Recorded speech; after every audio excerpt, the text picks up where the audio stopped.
Odaga, kuna story ilikuwa niambia kuhusu kwa kina Warren. Si ungesema.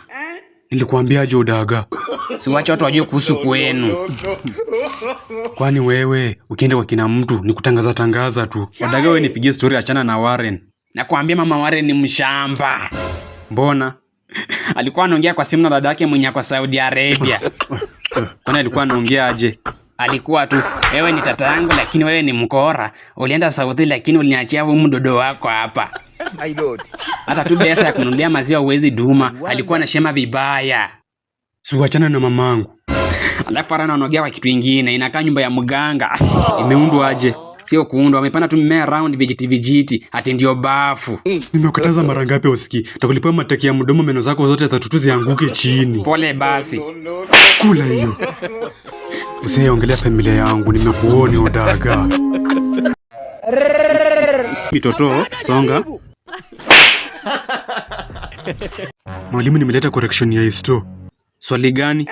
Ya reason for the coming of Portuguese. Jibu yako ilikuwa gani? They came to drink water in Lake Victoria. Hiyo sio jibu. Ni jibu, niko sawa. Mimi ndo najua sio jibu. Enda soma topic ya contacts between East Africa and rest of the world until 15th century. Mimi siongelee topic, nasema swali ya reason for the coming of Portuguese umeniangusha.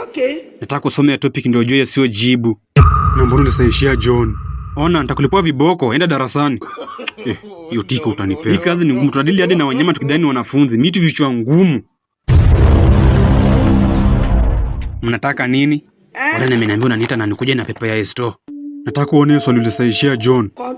Hiyo sio jibu, na iwezekane mlijibu wrong answers wote. Kwa nini mbaya? Kati nyinyi wawili nani alikopi mwingine?